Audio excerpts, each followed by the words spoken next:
జ్యోతిరావు పూలే భార్య ఆమె సావిత్రిబాయి పూలే వాళ్ళు మొట్టమొదటి పాఠశాలలు పెట్టినారు.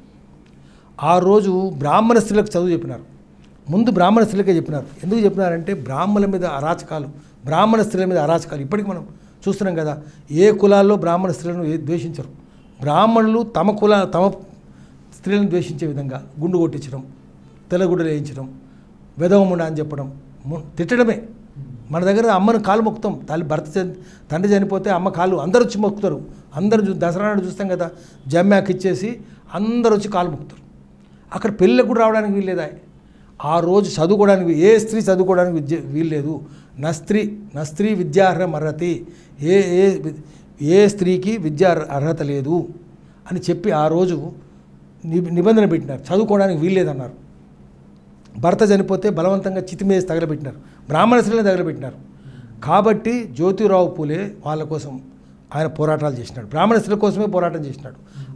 తక్కిన ఏ కులంలోనూ అటువంటి అరాచకాలు లేవు, అటువంటి ప్రథ అంటారు, అంటే దురాచారాలు లేవు.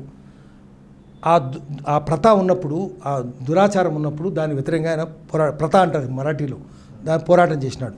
చితి మీద బలవంతంగా తగలబెట్టడానికి స్త్రీని తీసుకువెళ్తుంటే, ఆమె అల్లరి చేస్తుంటే, గోల చేస్తుంటే, ఆమె చెట్టు గట్టేసి తగలబెట్టబోతే బ్రాహ్మలే బంధువునే చంపబోయినారు. ఆయన అడ్డుకున్నాడు, గ్రామస్తులను తీసుకొచ్చి అడ్డుకున్నాడు. ఆ తర్వాత ఆయన పోరాటం, గులాంగిరి పుస్తకం ఎంత అద్భుతంగా రాసిన, గులాంగిరి ఉందని చెప్పి రాసినాడు. ఆయన రాజకీయ సమానత్వం కన్నా సామాజిక సమానత్వం ఉందన్నాడు. నిజమే కదా, దేశానికి స్వాతంత్రం వచ్చింది, కానీ ఇవన్నీ పోయినాయా?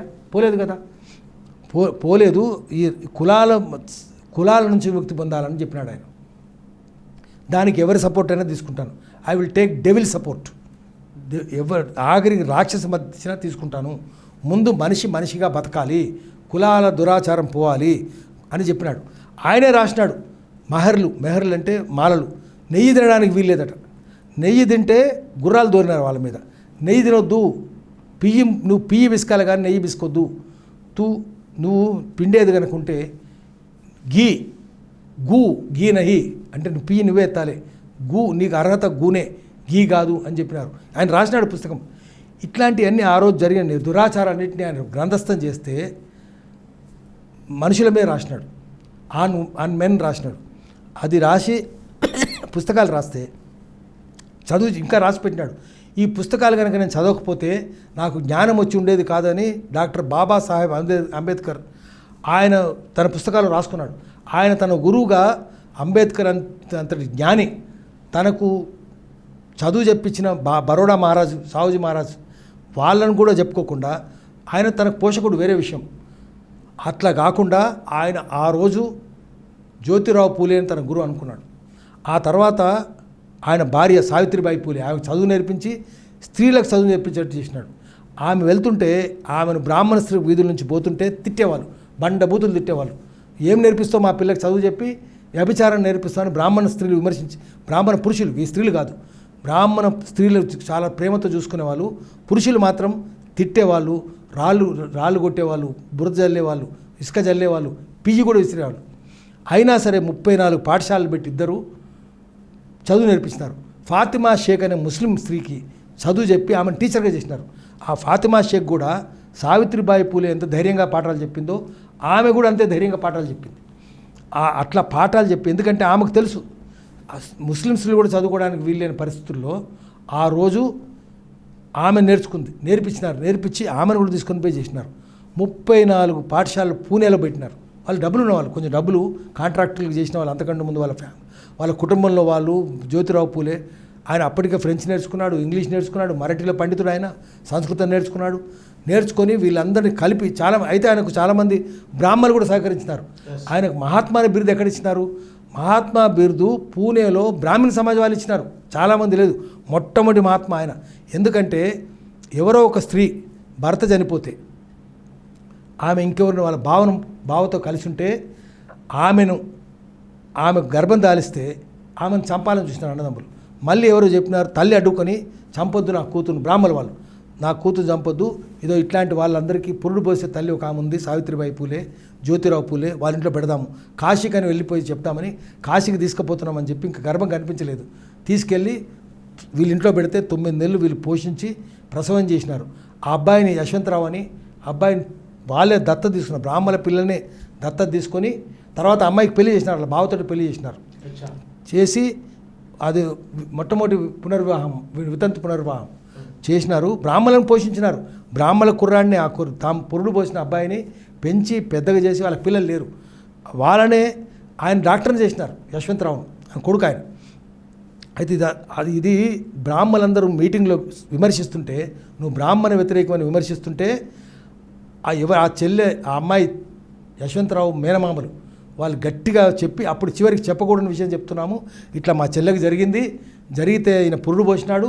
ఇప్పుడు ఆయన పెంచుకున్న అబ్బాయి కూడా బ్రాహ్మణ కుర్రాడే, చాలా ప్రేమతో చూసుకుంటున్నారు, ఆయన వారసుడిగా ప్రకటించుకున్నారు, డాక్టర్ని కూడా చేసినారని చెప్పి గట్టిగా విమర్శిస్తే అప్పుడు బ్రాహ్మణులందరూ పొరపాటు అయిందని గ్రహించి, నువ్వు మామూలుడు ఏదో మా ద్వేషం అనుకున్నావు, మా ద్వేషం కాదు, నీకు బ్రాహ్మణ ద్వేషం లేదు, నువ్వు నిజంగా మహాత్ముని అని చెప్పి పూణే బ్రాహ్మణ సమాజ్ వాళ్ళు ఆయనకు ఆ బిరుదు ఇచ్చినారు. మొట్టమొదటి మహాత్మా గాంధీ కంటే ముందు ఆయన ఆ రోజుల్లో అక్కడ ఆ ఊరికి పూణేలో ఛాందస బ్రాహ్మణులు ఉండేవాళ్ళు. పాఖండివాద్ అంటారు. పాఖండి అంటే ఛాందసవాదులు ఆఖరికి అక్కడికి దయానంద సరస్వతి పాపం ఆయన చాలా గొప్పవాడు కదా, దయానంద సరస్వతి బ్రాహ్మడే, పంజాబీ బ్రాహ్మడు. ఆయన దయానంద సరస్వతి ఇప్పటికి హైదరాబాద్లో ఉన్నాయి కదా డిఏవి స్కూల్స్, స్వామి దయానంద ఆ ఆంగ్ల వేదిక పాఠశాల హైదరాబాద్లో ఇంకా ఉన్నాయి, దేశమంతా పెట్టినాడు. భగత్ సింగ్ అదే స్కూల్లో చదువుకున్నాడు, ఆడ్వాణి కూడా అదే స్కూల్లో చదువుకున్నాడు. అక్కడ లాహోర్ నుంచి వచ్చి ఆయన ఇక్కడికి వస్తే పూణేలో అడుగుకున్నారు. ఎవరు అడుగుకునే వాళ్ళు లేరా అంటే 1840లో 1840లో అంటే ఇప్పటికీ 180 ఏళ్ళ క్రితం 180 ఏళ్ళ క్రితము ఆయన వెళ్ళి దయానంద సరస్వతితో మీ అభిప్రాయాలు మా అభిప్రాయాలు వేరు, కానీ ఈ పాఖండివాదులకు గుణపాఠం చెప్పాలంటే మిమ్మల్ని తీసుకెళ్తానని చెప్పి ఏనుగు మీద ఊరేగించినాడు. ఆయన అడిగినాడు దయానంద సరస్వతి, ఏనుగు ఎందుకు, మామూలుగా మీరు రక్షణగా ఉంటే చాలు కదా అన్నట. లేదు ఎవరైనా ఈ పాఖండివాదులు వచ్చి ఈ ఛాందసవాదులు వచ్చి మీ మీద దాడి చేయాలని చూస్తే, రాళ్ళు విసరాలని చూస్తే మీరు పైన ఉంటారు, మీరు రాయో పేడనో విసరాలని చూస్తే, ఇసుక విసరాలని చూస్తే ఎత్తు మీద ఉంటారు, అందదు. అప్పటికి ఎవరైనా మీ మీద దాడి చేయాలని వస్తే కనుక ఏనుగు మీద ఎక్కి రావాలి కదా, ఏనుగు పాకాలి కదా, ఏనుగు వాళ్ళని తొక్కి చంపిస్తుంది, అందుకని ఏనుగు మీద ఊరేగిస్తున్నా అని చెప్పి దయానంద సరస్వతి చెప్పినాడు. అంటే ఇది దాని మీద ఎన్ని సినిమాలు వచ్చినాయి, 8 సినిమాలు వచ్చినాయి మరాఠీలో.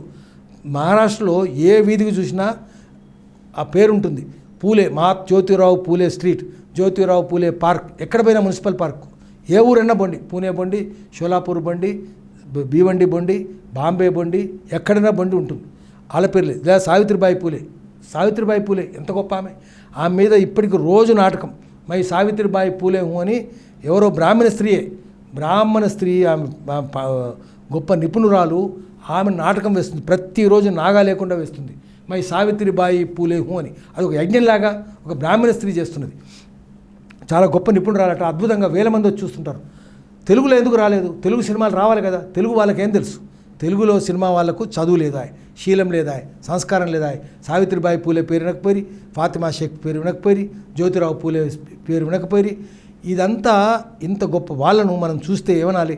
అసలు ఇప్పటికీ మా కేఎన్ రామదాస్ అని అంబేద్కర్ సంఘం లాయర్ ఆయన ఏం చెప్తాడంటే, ఎవరైనా డబ్బులు ఇస్తే నేను హైదరాబాద్లో పెద్ద విగ్రహం పెట్టాలనుకుంటున్నాను అంటాడు. ఇప్పుడు ఆయన మాతో పాటు మేమంతా కలిసి చంద్రకల్ వెళ్తున్నాము. చంద్రకల్ నాగర్ కర్నూలు తర్వాత ఉంటుంది, నాగర్ కర్నూలు జిల్లా, అక్కడ జ్యోతిరావు పూలే విగ్రహావిష్కరణ ఉంది.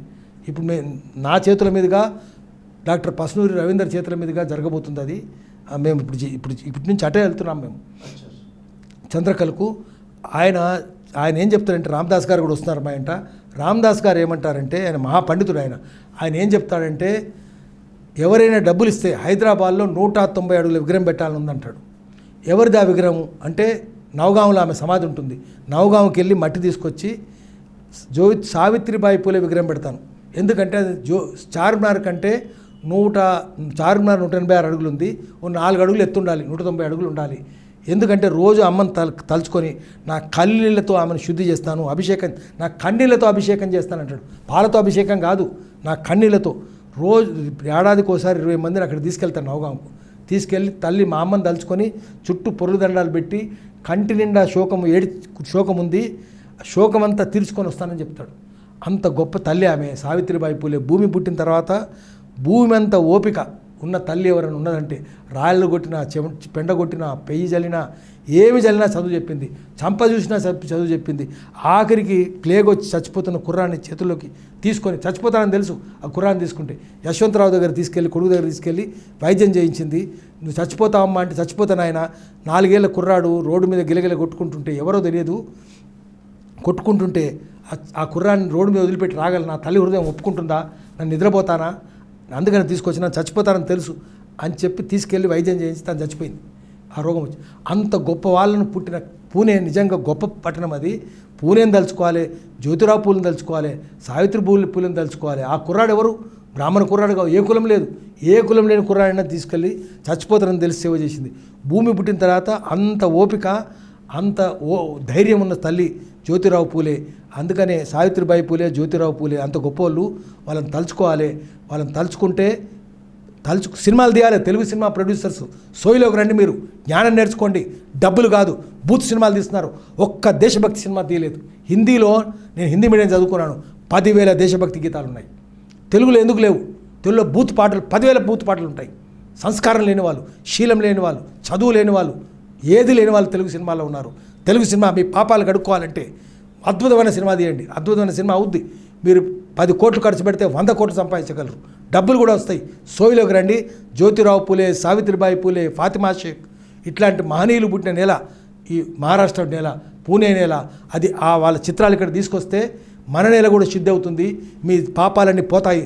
తెలుగు సినిమా ప్రొడ్యూసర్లు, డైరెక్టర్లు ఆ పని చేయాలి. ఆ పని చేస్తే అప్పుడు వాళ్ళని హర్షిద్దాం, లేకపోతే వాళ్ళని తులనాడదాం.